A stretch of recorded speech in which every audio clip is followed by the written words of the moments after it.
오늘은 특별히 기도 얘기를 안 하고 부처님 탄생과 관련된 이야기, 시즌을 맞이해서 시즌물입니다. 시즌물. 그래서 부처님께서 4월 8일에 태어나셨잖아요.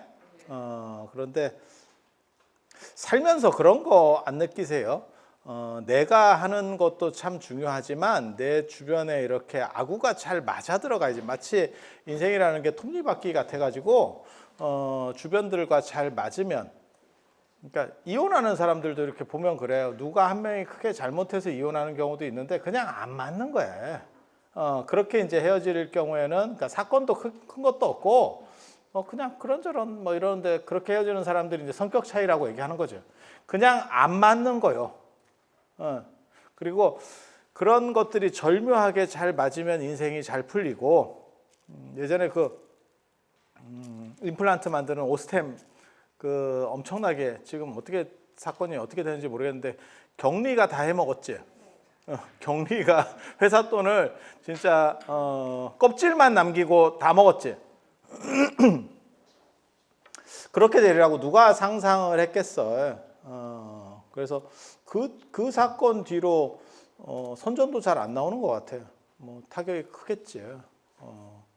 그래서 그런 것도 참 그렇지. 그러니까 믿을만하다고 생각해서 맡겨놨더니 어떻게 보면 털어먹는 거고, 어떤 때는 믿어야 되는 거고, 어떤 때는 검토를 해야 되는 거고, 참 그게 인생이라는 게 묘한 거예요. 그래서 예전에 황후하고 유방하고 싸울 때 보면 초한지 얘기해 보면 언제나 나오는 게 있어. 황후는 왜 졌는가와 관련해서 황후는 뭐 임명장 하나 줄 때 손이 닳도록 만지고 있대. 그 임명장을 그 패를 줘야 되는데 아까운 거야. 아까운 거야.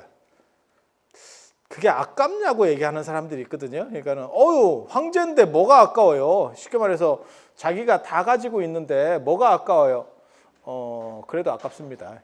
그러니까 돈이 많으면 저 사람은 저런 거 할 때 좀 안 아까울 거야. 그런 사람도 있어. 그런데도 아까운 사람도 있어요. 그건 성향 나름이에요. 성향 나름. 그래서 제가 전에 그 얘기했었는데 한나라 황제 중에는 진짜 돈에 환장한 사람도 있었어요. 그래서 재물을 계속 늘리는 걸 좋아해. 그게 그 사람의 취미야. 왜 그러는지는 이해할 수가 없죠. 왜냐면 황제인데. 그리고 그렇게 해서 죽어봐야 또 뭐 다 흩어지겠지. 당신 있을 때 권력이잖아요. 그래서 황후는 언제나 이렇게 만지고 또 만지고, 이걸 쟤한테 줘야 되나 말아야 되나, 줘야 되나 말아야 되나. 선물할 때도 제가 늘상 얘기하는 거 있는데, 선물할 때도 절에 그런 일이 많다니까요. 큰 스님들 이렇게 뭐 물건 이렇게 나오는 거 보면 유통기한 얼마 안 남아가지고 뭐 의도해서 그렇다는 생각은 안 해요. 그런데 이거 너 먹을래? 이러면 유통기한 좀 만지작거리고 있었던 거지. 꼭 그게 어른들의 잘못만은 아닐 거라는 생각을 해요. 저 같은 경우도 어떤 때는 뭘 이렇게 받았는데 그 방에다가 이렇게 갖다 놨거든요. 까먹는 경우가 있어요. 그게 있는지를. 그래서 나중에 짐 챙기다가 그게 나와. 그게 특히 우리 같은 사람이 약간 더 심할 것 같다는 생각을 하거든요. 왜냐하면 제가 여러 집살이를 하기 때문에 그런 문제들이 좀 더 심해. 이렇게 해서 잠깐 놔두고 이렇게 옮겨야지 뭐 이러다 까먹는 거예요. 슬픈 거지. 그래서 황후는 그렇게 끝까지 만지다가 결국은 끝에 가서 겨우 주고, 그러니까 줄 시기가 다 있는 거거든. 그때 기분 좋게 줘야지. 그렇게 받으면 받는 사람도 빈정이 상해요. 제가 그런 얘기 하잖아. 사람이 상대가 잘못을 했어도 너무 뭐락하면 이런 생각이 올라온다니까. 아니, 잘못 안 했다는 게 아니고 잘못은 했는데 잘못에 비해서 너무 심하게 당하면 이게 이렇게까지 당할 일인가? 사람이 좀 바뀌는 거지, 태도가. 근데 그 접점을 맞추는 게 참 어려워. 근데 유방은 툭툭 잘 던져준다는 거예요. 그게 유방의 리더십인데, 그러니까 믿지 못하면 사람을 쓰지 않고 사람을 썼을 때는 무조건 믿는다. 라는 방식으로 대했는데, 야, 그런데 그것도 인연이 있는 거예요. 그렇게 해서 한신이라든지 뭐 이런 사람들이 다 자기의 역량을 발휘해가 좋았어. 그런데 오스틴 임플란트 같이 그런 놈 만났으면 야, 그거 브레이크도 없이 골로 간다. 차라리 그런 사람들을 만났을 때는 황후 같은 경우가 더 나은 거야. 자꾸 만져보고 이렇게 챙겨보고 이런 스타일이. 그래서 사람마다 이게 다 달라요. 그런데 누구는 던져서 잘 되는 경우도 있고 누구는 챙겨서 잘 되는 경우도 있고, 그거는 건건이 다르거든요. 그걸 뭘로 해석해야 될까? 그거를 어떻게 보면 시절 인연이 있어서, 그래서 제가 부처님 생애를 이렇게 볼 때 보면은 부처님이 3대 아승기가 겁나 긴 시간에 걸쳐서 547생 동안에 547번을 나고 죽고 하면서 다른 사람을 도와줬대. 양보해주고 도와줬대. 그래서 부처님께서 이 세상에 태어나실 때 그때 당신한테 은혜를 입은 사람들이, 혜택을 받았던 사람들이 함께 태어났다라는 기록들이 있어요. 근데 이렇게 한번 맺어지면 빚진 게 있어가지고 그 사람이 어떤 움직임을 할 때 잘 못 버텨. 그러니까 똑같은 부탁을 해도, 예를 들어서 그거 있잖아요. 같은 그냥 다 같이 다 어울려 다니는 친구야. 그런데 100만 원만 꿔줄래? 이렇게 했을 때 꿔주기 싫은데, 나는 제가 그런 얘기가 제일 싫다는 생각을 하는데, 그 사람마다 다를 거예요. 나는 돈도 잃고 친구도 잃기 싫다. 그냥 꿔주기 싫다 하면 되지. 뭘 추접스럽게 그렇게 말을 해. 그걸 안 꿔주면 벌써 친구는 잃은 거예요. 언간하니까 달라고 했겠지. 그래서 그런 식으로 얘기했을 때 어떤 경우는 거절하기 쉬운 경우가 있고, 어떤 때는 똑같아. 말을 구구절절하게 하는 것도 아니에요. 그런데도 그게 안 되는 경우가 있고, 왜 누구한테는 그렇게 되고 누구한테는 안 될까? 이건 굉장히 재밌거든요. 이거를 동아시아에서는 어떻게 해석하냐면 합이 맞고 안 맞고라는 식으로 해석해요. 그러니까 합이 맞는 사람들은 서로 간에 이렇게 시너지 효과도 잘 나고, 그 다음에 잘 이렇게 상호 보완 관계가 되는 거야. 그러니까 뭐 좀 해줘 그러면 해주고, 서로 이렇게 친하게 그렇게 하는 거고, 그 다음에 안 좋은 거는 이제 파 이렇게 얘기를 해요. 그리고 불교적으로는 윤회론, 인도 불교는 윤회론을 기본 배경으로 하니까 그게 전생에 내가 저 사람한테 빚을 졌으면, 내가 저 사람한테 예전에 쉽게 말해서 도움을 받았어. 그러면 금생에 저 사람이 나에게 도와달라고 했을 때 함부로 못 한다는 거예요. 그 에너지가 작동해서. 그러니까 현상적으로는 이거를 모든 사람이 겪습니다.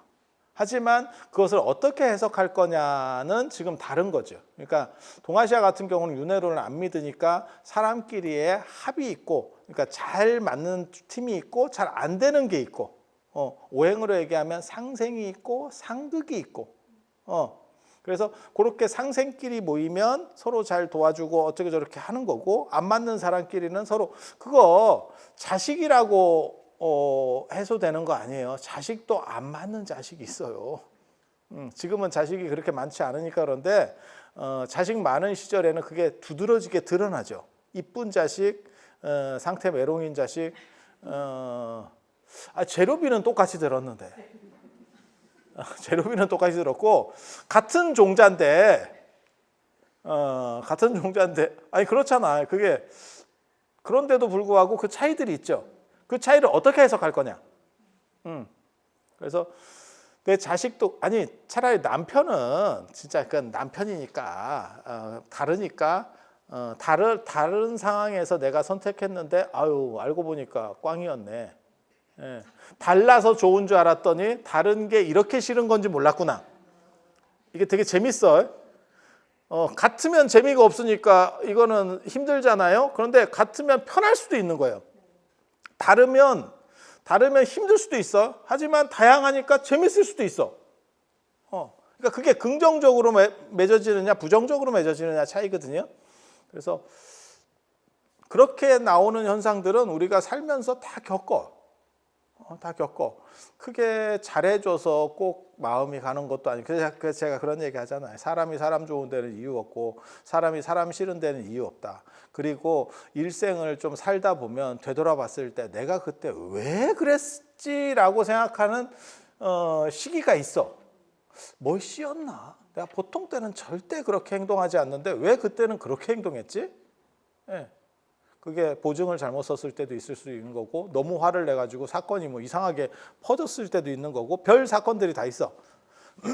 한두 번 정도는 뭐 그런 것들이 있겠죠. 사람들이 살다 보면 자기도 납득하기 어려운 그거를 동아시아에서는 전생이라는 개념이 없으니까 현생 안에서 분류하는 거고, 그렇게 해서 유유상종이라고 하는 틀을 제시하는 거예요. 그리고 그것을 어떤 원리로 얘기하면 그게 사주팔자 같은 게 되는 거고, 그 다음에 인도 같은 경우는 그를 전생과 연결시켜서 전생에 빚이 있고, 쉽게 말해서 채무 관계, 채권 관계가 있는 거죠. 그래서 아니 채권 관계가 많으면 함부로 못 하는 거죠. 그래서 부처님 태어나셨을 때 보면 그런 이야기들이 쭉 나와요. 그래서 부처님께서 태어나셨을 때 누가 있었고 뭐 했고 이런 이야기들이 나오는 게 저는 그게 굉장히 사실은 나중에 봤을 때 감동적이었었어요. 이유는 뭐냐면 그렇게 닦아놨기 때문에 한 생 만에 이런 것을 이룰 수 있구나. 그러니까 깨달음은 내 스스로 내면을 통제하는 거니까 가능하지만 큰 교단을 이룬다는 것은 쉽지 않아요. 쉽지 않아. 근데 그것이 가능할 수 있도록 하는 거, 그러니까는 예를 들면 재벌도 도와줘야 되고, 그 재벌이라는 사람이 불교 경전에서는 장자라고 나옵니다. 기수급고독 장자 뭐 이런 사람들이에요. 그래서 그런 장자라고 나오는 사람들도 도와주고, 왕들도 뭐 빈비사라 왕 뭐 이런 왕들도 도와주고, 그 다음에 당신이 교단 같은 걸 이렇게 수행 공동체를 만들어서 운영할 때 거기 또 믿고 맡길 만한 사람이 있어야 돼. 그게 이제 사리불 뭐 이런 사람들이거든요. 안한 이렇게 탁탁 보좌 역할들을 해주는 사람들. 어느 정도 이상 덩치가 커지면 혼자서 못합니다. 똑똑해도 혼자 할 수 없습니다. 그렇지 않을까요? 예. 결국은 누군가 믿고 맡길 사람이 있어야 되는데 그 사람이 펑크를 내거나, 전에 어떻게 보면 최근에 그거 있었잖아요. 능인선언 아세요?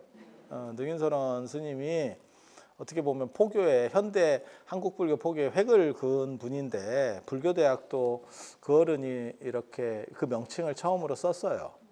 그래서 대학이라는 명칭을 쓰는 게 타당하냐 해서 뭐 소송도 걸리고, 그게 이제 뭐 다 처리가 되고 해서 어떻게 보면 능인선언이 그렇게 현대 한국 불교의 포교 사회에서 끼친 영향은 굉장히 커요.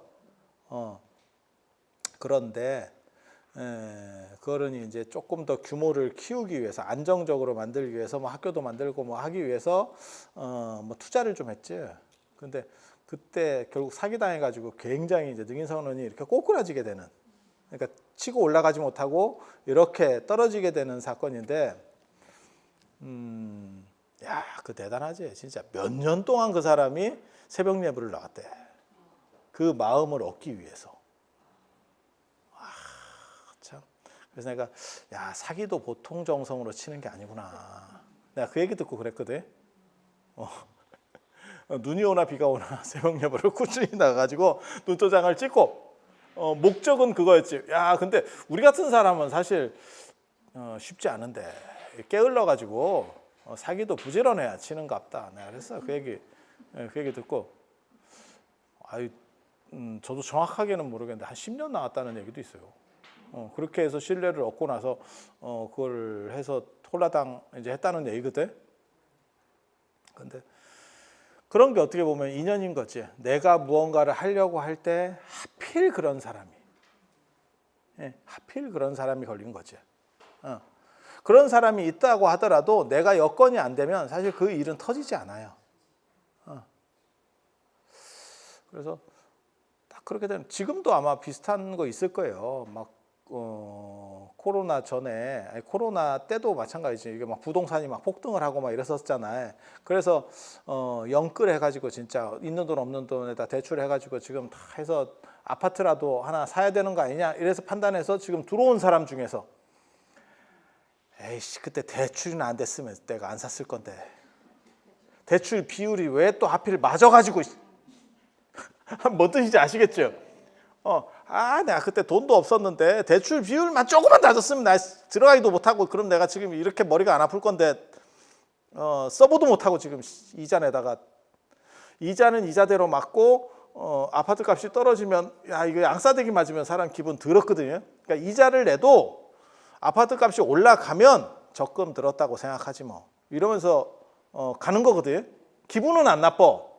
그런데 봐봐 이자 내는 바람에 쓸 돈이 없지 아파트 값은 떨어지니까 짜증이 나지 스트레스 받으니까 이게 이제 상태가 좀씩 안 좋아지는 거죠.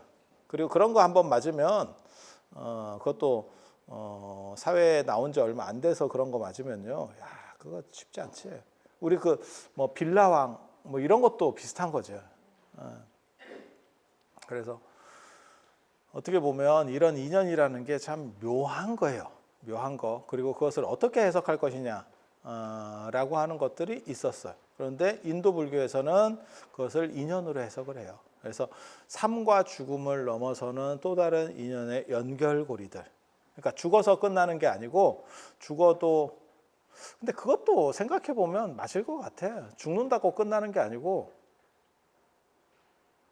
맞잖아요. 여러분도 여러분 부모님이 돌아가셨지만 생각을 하잖아. 그 영향을 안 받습니까? 직접적으로 나타나서 막 영향을 주는 건 아니지만 불현듯 생각이 떠오르면서 내가 아버지였으면 아니면 어머니였으면 이렇게 할까? 뭐 이런 생각들을 하지 않나? 네. 그리고 그런 생각이 많이 나면 점점 빈도수가 높아지면 이제 그 어른한테 가는 겁니다. 이제 만나러 갑니다.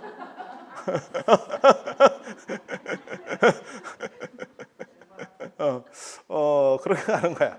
점점 다가가고 있는 거야. 그리고 여러분 이제 후손들이 또 비슷한 생각들을 하겠지. 뭐 그렇지 않을까? 그렇게 연결되고 있는 거 아니에요? 그러니까 죽는다 그래서 딱 끊어지는 게 아니고 어떤 에너지의 흐름이 또 바뀌어 있을 뿐이지 존재하고 있는 거죠. 그래서 윤회적인 사고도 상당히 논리적으로 그럴듯해. 그럴듯해. 그럴듯해가 뭐요? 윤회가 있다라고 얘기 아니에요. 동아시아는 윤회가 선택적이에요.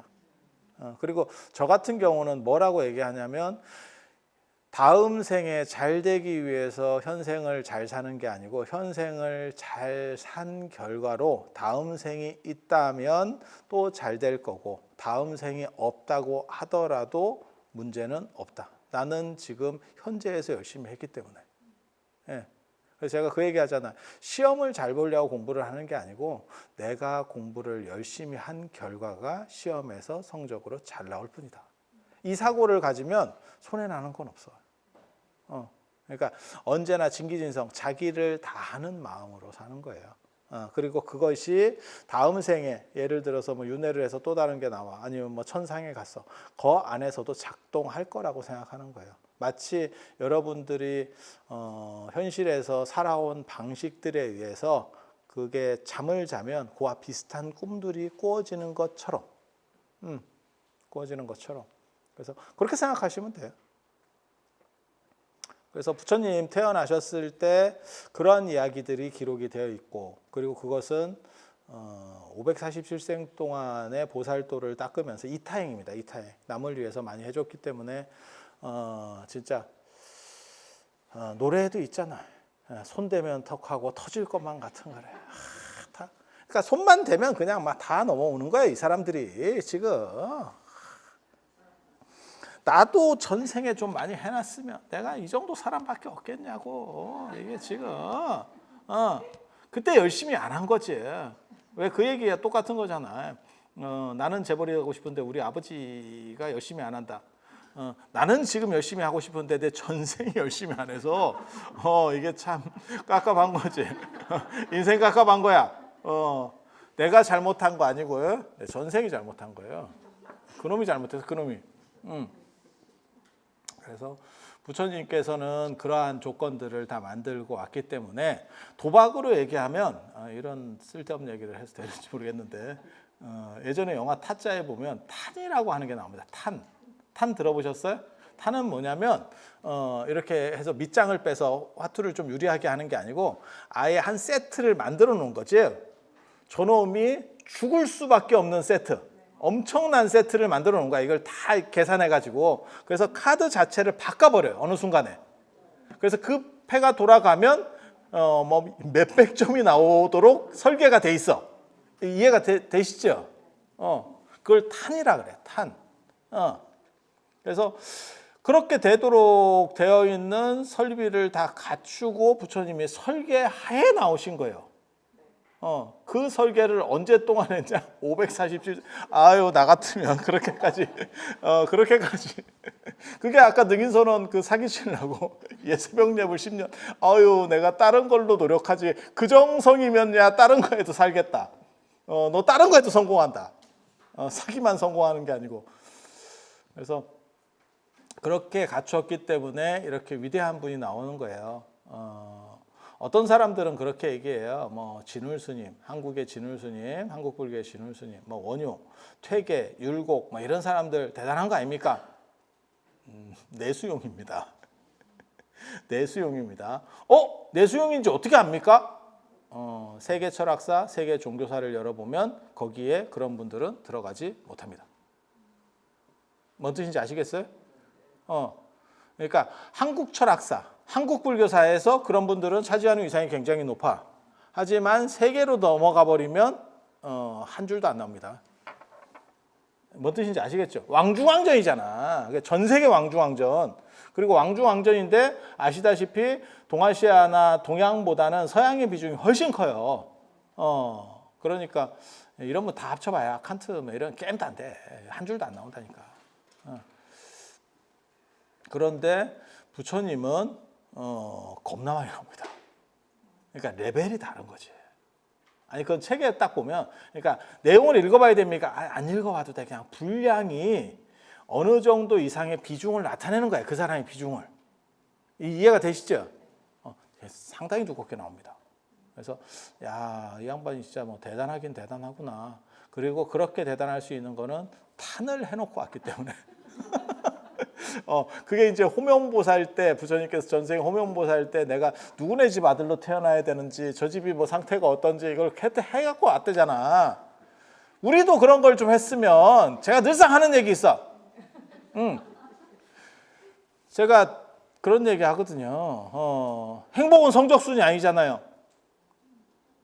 웃기고 있네. 성적순이라서 그런 말이 있는 거야. 성적순이 아니면 굳이 그런 말을 안 해. 왜 그런 말을 사람들이 하겠니? 그래서 그렇게 말하는 사람들에게 제가 얘기하잖아. 너희들은 행복이 성적순인 것도 모른다. 제가 그런 거 이런 얘기하면서 이제 굉장히 또 악플이 많이 달리고 이렇게 욕을 많이 먹기는 한데 외모가 전부는 아니에요. 마음이 이뻐야 돼요. 외모가 전부는 아닌데 95%.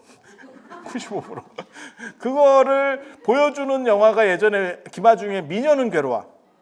똑같은 접촉사고가 났는데 떡대가 나오니까 막 이러면서 나오다가 수술하고 나니까 괜찮으세요? 이렇게 한다는 아니 과장된 영화는 아니라고 생각을 해요. 왜냐하면 실제로 통계나 이런 걸 보면 이쁘고 잘생기면 취직될 확률도 훨씬 높아져요. 편의점에서 알바 하나만 구해도 이쁘고 잘생긴 애가 들어오면 매출이 늘어난대. 그래서 다른 알바를 이렇게 빼가는 경우도 있어요. 진짜 있는 얘기예요. 있는 얘기예요. 그래서 그런 게 작동을 하지. 그리고 왜 얼굴이 이쁘면 마음이 안 좋다고 생각해? 얼굴도 이쁘고 마음도 좋으면 최강이지. 그래서 인생이라는 건 다 그런 거예요. 그래서 행복은 성적순이에요. 행복은 성적순이에요. 그럼 다 성적순이냐? 아니에요. 아까도 방금 얘기했잖아. 외모가 전부는 아니다. 전부 아니라니까. 한 5%는 아니라니까. 행복도 한 5%는 있다니까. 아니, 그 성적 필요 없어. 뭐 그게 뭔 필요가 있어. 만수르. 뭐 시험 봐서 만수르 됐냐? 우리나라 저 굴지에 저 재벌가 총수님들 생각을 해봐. 시험 봤어? 야, 그래서 그런 얘기 하는데, 만약에 예를 들어서 삼성의 이재용 회장님하고 그 주위 분들하고 시험을 보면 거기까지 이렇게 대부분 다 이렇게 밑에서부터 올라간 사람, 낙하산 아닌 사람들은 다 공부 잘하는 사람들 아닐까? 예. 이재용 회장님이 꼴등을 할 것 같은데 왠지 그래. 약간 불길한 느낌? 불길한 느낌? 이재용 회장님을 무시하는 건 아닌데 조금 그럴 것 같은 생각이 조금 들어. 조금 들어. 그런데 그거 다 필요 없죠. 그분이 회장이죠. 그게 관건이다. 그러니까 여기서 이렇게 태어나는 거는 복이에요. 그리고 그거는 노력과 또 무관해. 그러니까 현생의 노력과 무관해. 이재용 회장님이 현생의 노력으로 3억대 1에서 이렇게 해서 그 노력으로 결과가 된 걸까?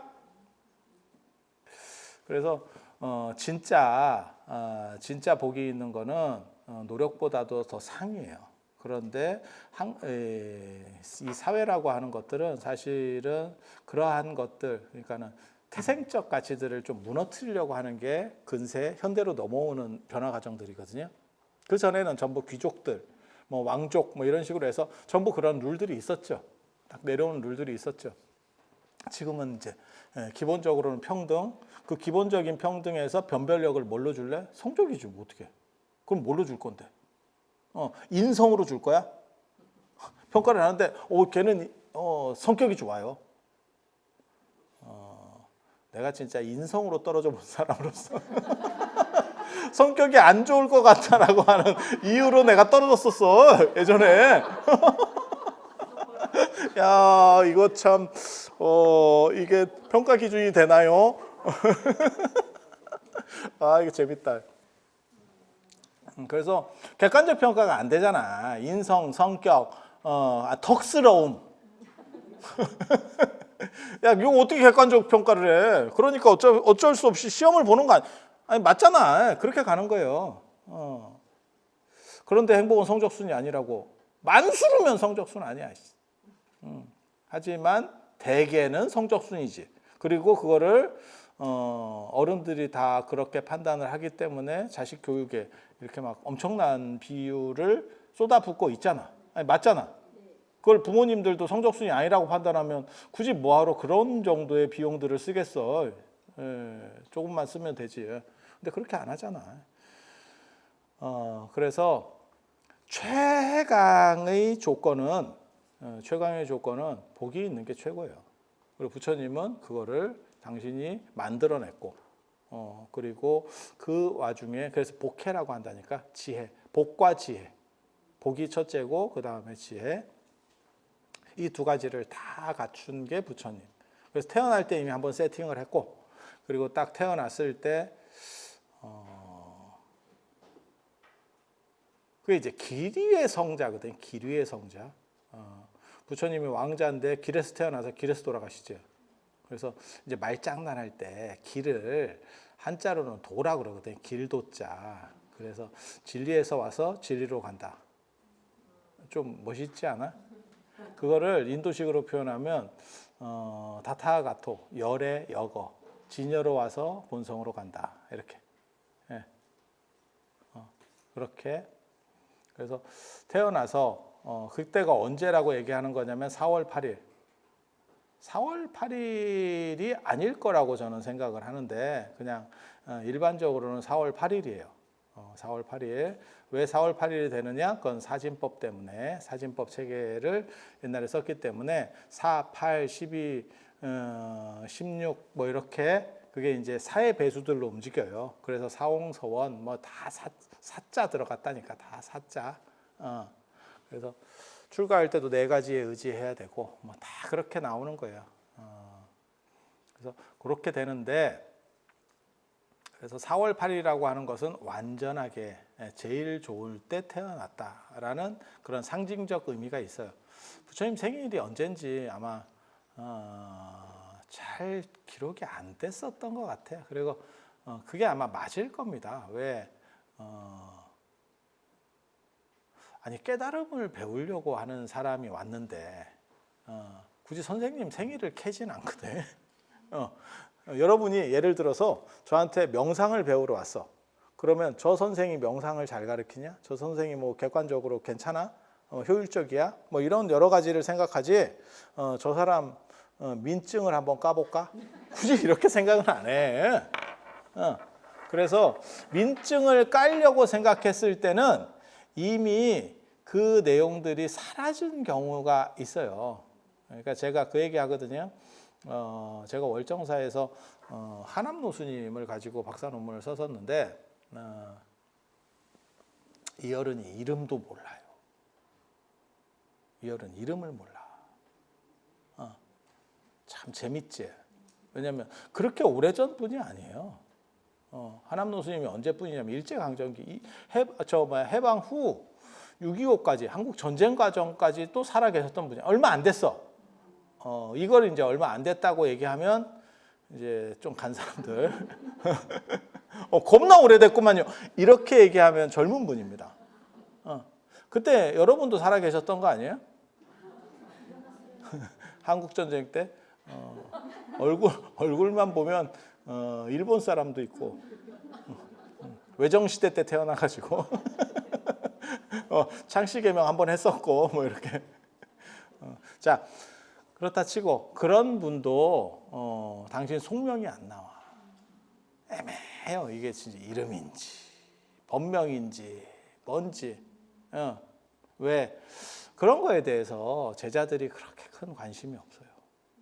그런데 시대가 지나고 나면 그분을 이제 정리를 쭉 하려고 하다 보면 당연히 거기서부터 이제 시작이 되는 거예요. 그래서 아니 엊그저께도 제가 월정사 주의 스님한테 이제 내년에 칠순이라서 칠순인데 뭐 이렇게 생애를 정리하는 책 같은 거라도 하나 만들어야 되는 거 아닙니까? 이랬더니 보통 그렇게 하거든. 칠순 보통은 칠순에 많이 하고 요즘 같이 이렇게 좀 오래 사는 시절에 8순에 하는 것도 가능할 것 같아. 근데 뭐 90에 한다는 얘기는 제가 아직까지는 못 들어봤어요. 더 이제 오래 사는 세상이 되면 모르겠는데. 그래서 뭐 그런 거라도 하나 하셔야 되는 거 아닙니까? 그랬더니 그런 거 해서 뭐 하나? 그냥 이렇게 왔다 이렇게 가는 거지. 틀린 말은 아닌데 그런 식으로 하면 나중에 정리하기가 굉장히 어려워요. 그런 것 때문에 뭐 신미스님이 한 거를 만들었네 안 만들었네 이런 얘기도 나오는 거고 사명당 같은 경우도 이게 평가를 굉장히 박하게 받아요. 왜? 기록을 남기자. 그래서 제가 그런 얘기를 하잖아요. 유성룡이 어떻게 보면 전쟁 책임자 중에 한 명이거든요. 그러니까 책임이 있는 사람이라고. 그런데 유성룡은 징비록을 쓰면서 그거를 마치 피해가고 내가 복구 책임자처럼 된 거야. 근데 전쟁이 일어나는 책임도 그 사람한테 있다고. 그때도 그 사람은 어느 정도 위치에 있었기 때문에 뭔 얘기냐면 한국전쟁 전에도 내가 장관이었고 한국전쟁 터지고 나서도 그걸 봉합하는 데서도 내가 장관이야. 그러면 야 잘못한 것도 많잖아. 처음에 잘했으면 전쟁이 안 일어나야지. 아니 맞잖아. 그런데 유성룡을 손가락질하지 않는 이유 중에 하나는 뭐냐면 그 징비록이라는 책에 너무 여러 가지 자기가 이렇게 할 수밖에 없는 그 변명을 지독실히 써놨어 이놈이. 그리고 이순신 장군이 제일 잘한 일이 뭐냐? 난중일기예요. 권율은 개고생 안 했겠어? 한번 생각해 보면 야 권율은 안 힘들었겠냐? 그리고 뭐 곽재우 뭐 이런 거 있잖아. 그 의병들 이끈 사람들. 어떤 의미에서는 배 탄 사람이 편할 수도 있다. 육상에서 굴르는 것보다. 그런데 왜 이순신 장군이 이렇게 올라가느냐? 난중일기예요. 그러니까 기록이라는 게 굉장히 중요해요. 기록이라는 게 굉장히 중요해요. 그래서 그런데 이제 스님들은 보통 그런 거 별로 신경을 잘 안 써. 그래서 막 뭐 제가 뭐라고 꼬드겼냐면 어렸을 때 뭐 사진도 좀 이렇게 좀 꺼내보고 다 없대. 없대. 없대. 내가 그려 넣을까 막 이랬지.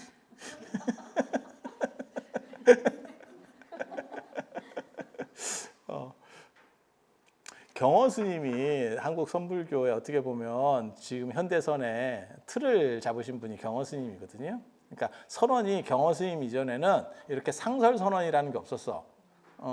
상설 선원이라는 게 뭐냐면 지금은 선원이 딱 있잖아. 선원 공간이 딱 있잖아요. 근데 그때는 결제 때는 선원이 됐다가 보통 때는 없어지면 이 사람들은 다 나가고 그냥 일반 사중 건물로 쓰여. 그리고 또 결제 때 되면 선원으로 쓰고 이렇게 하는 거예요. 그러니까 같이 쓰는 거지. 그런데 경허 스님이 선원의 위상들을, 그러니까 선의 위상을 높이면서 이게 상설화된 거예요. 상설화된 거거든. 그래서 경허 스님도 참 그렇게 대단한 획을 긋는 인물인데 경허 스님 경허 연구소에서 하남 스님 사진을 가지고 경허 스님 사진이라고 얘기한 경우가 있어.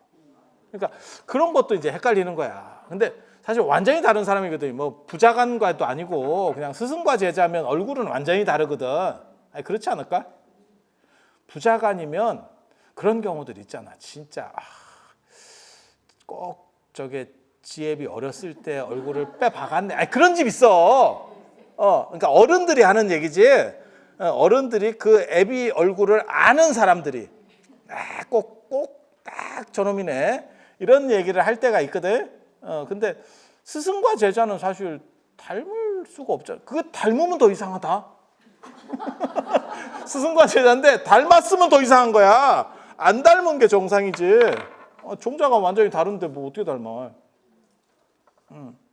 그래서 이런 것들이 이렇게 착각이 많이 일어날 정도로 혼란들이 많아요. 그래서 사실은 잘 정리하는 게 굉장히 좋아. 그런데 초반 사람들은 그런데 별 관심이 없어요. 그러니까 조금 안정되고, 그러니까 이제 하남노 스님 같은 경우를 누군가 정리해야 한다라고 했을 때, 이름이 뚜렷하지 않다.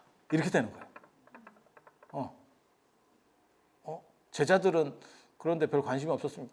없어요, 의외로. 가까우면 관심이 없습니다. 여러분도 마찬가지잖아요. 가족에게는 그렇게 큰 관심이 없습니다. 그래서 그렇게 가는 거예요, 그렇게. 그래서 부처님 같은 분도 탄생일에 대해서, 그리고 인도 사람들은 원래 시간 개념이 없어요. 역사 개념이 없어.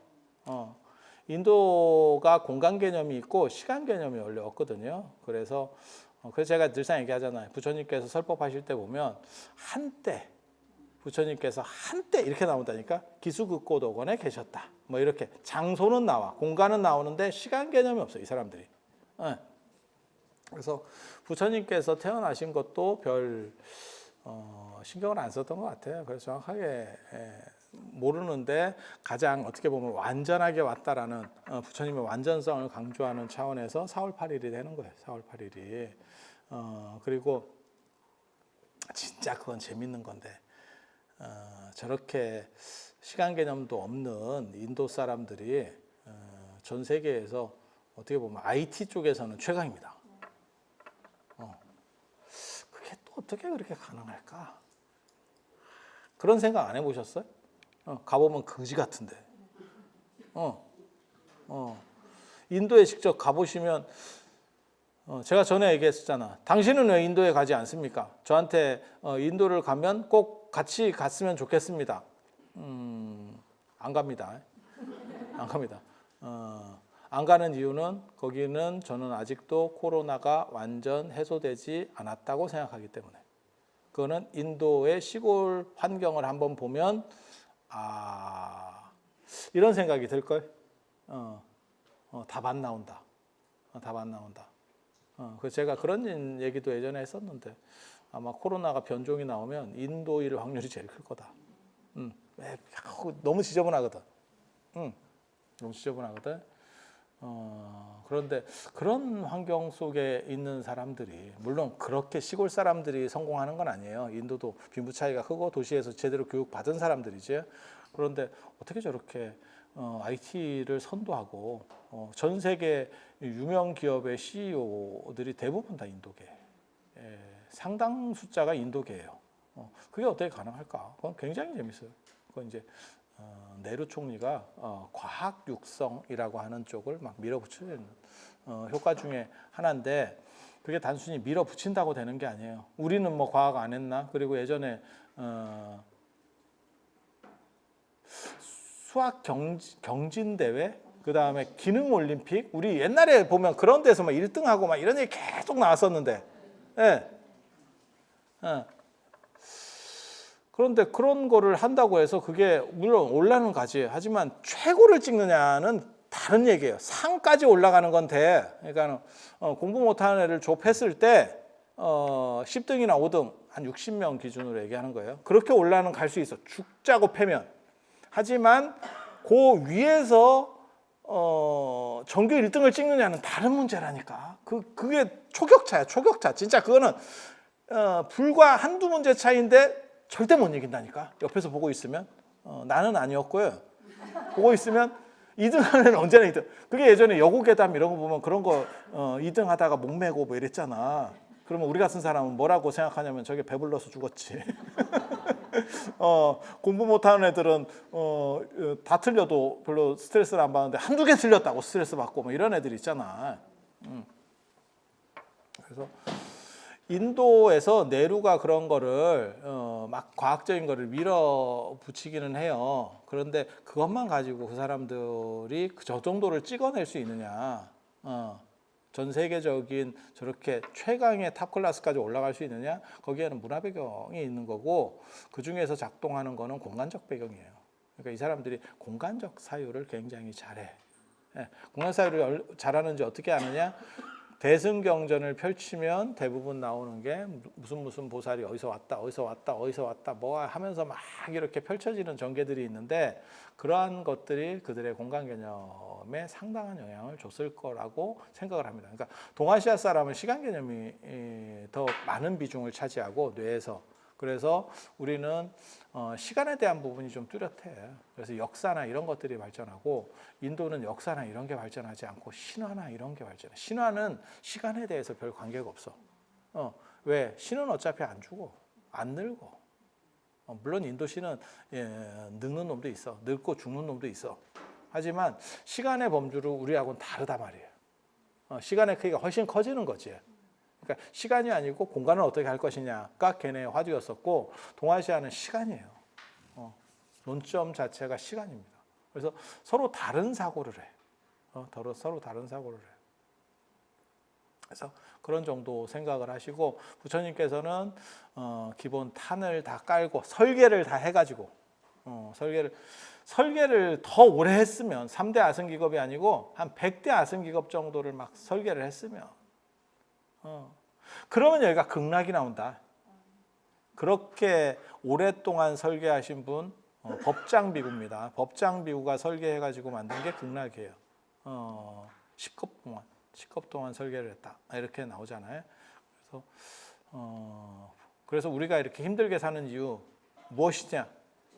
부처님이 설계를 깔끔하게 안 해줘서 부처님 잘못입니다. 결론 기가 막히지. 우리 잘못이 아닙니다. 그래서 우리가 그 부처님 잘못을 청구하기 위해서 부처님 가르침을 배우려고 이렇게 와 있는 거예요.